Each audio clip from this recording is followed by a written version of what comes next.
Gemeni, am revenit, s-a întrerupt și dacă tot s-a întrerupt, am luat o pauză un pic mai mare, nu foarte mare, nu foarte mare.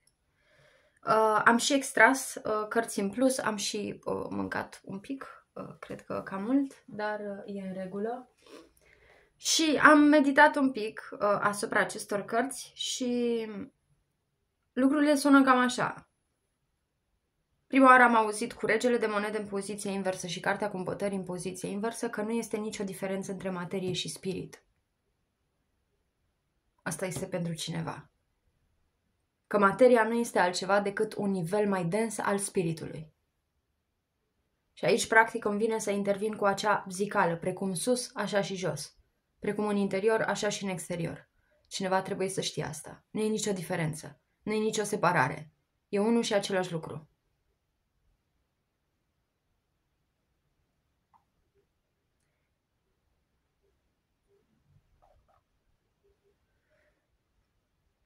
După care, în doiul de spade în poziție neutră, am auzit, tu ești calea. Posibil ca unii dintre voi să fiți în punctul în care trebuie să luați o decizie și cumva evitați să luați acea decizie.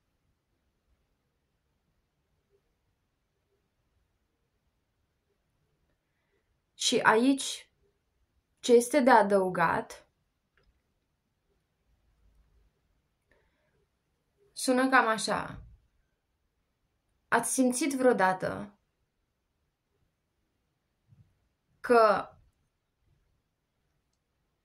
este un alt tu sau cumva ați simțit vreodată o forță în interiorul vostru care, în ciuda minții care spune, băi, nu te duci acolo sau nu face chestia aia, tu cumva tot acolo ajungi? Asta se întâmplă la unii dintre voi aici. Este ca și cum o parte din voi încearcă să preia controlul asupra vieții pentru că s-a săturat de lipsa acțiunii din partea voastră, pentru că s-a săturat de blocajele din partea minții voastre, pentru că s-a săturat de... Și am senzația că este acest spirit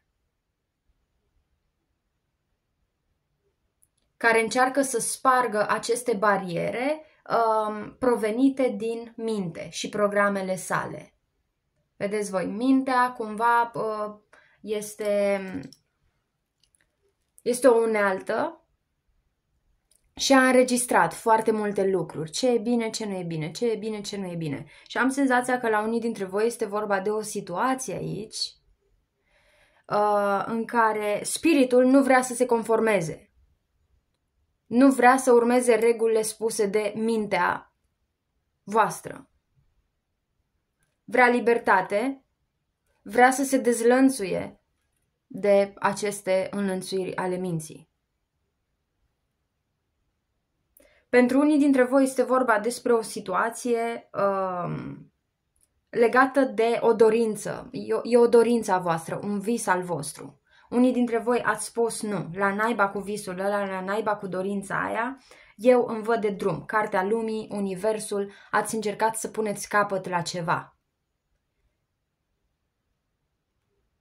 Doar că asta nu a avut un răspuns prea pozitiv asupra felului în care vă simțiți. Cum vă simțiți? Regele de monede în poziție inversă.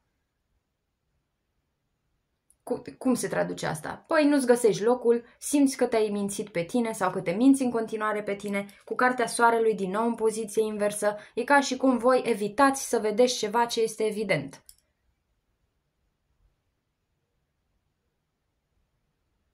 Și voi ați încercat, practic, să încheiați acel capitol, să-l împăturiți bine acolo și să vă vedeți de drum și să credeți că totul este în regulă și aveți control total asupra acestui lucru. Nu e chiar așa. E vorba despre mintea ta care încearcă să renege un adevăr. Și e ca și cum unii dintre voi vă bateți cu propriul vostru spirit sau propriul vostru suflet. Deși se spune că ar fi o diferență între cele două. Că spiritul e al nostru, sufletul și că nu. I don't know what to say about that, but anyway. Cartea cumpătării în poziție inversă, clarificată prin 4 de spade în poziție neutră plus turnul. Ăsta e momentul în care realizați, băi, nu merge.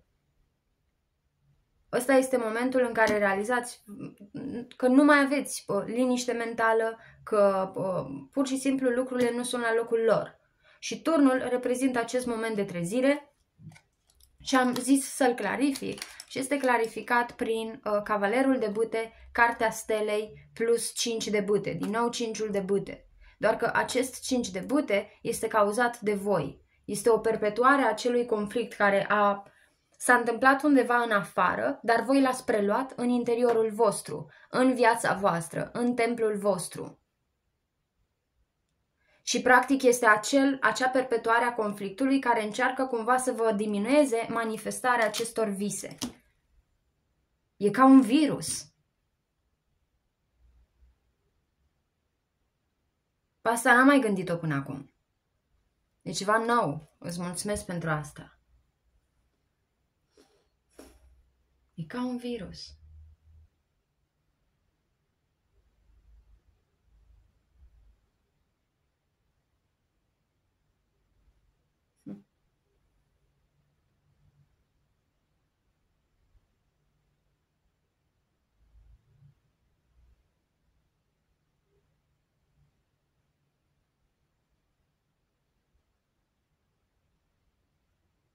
E bine, scoateți-l afară.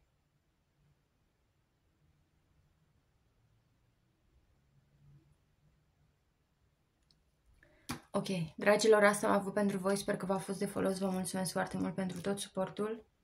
Nu știu sigur dacă mai era ceva de zis aici. Cred că am mai spus, dar m-a pus destul de mult pe gânduri chestia asta, ultimul mesaj. Și nu... Da, cred că atât a fost. Vă mulțumesc foarte, foarte, foarte mult pentru tot suportul. Aveți grijă de voi, scoateți virusii afară. Lăsați spiritul să respire. Toate cele bune vă doresc. Ceau!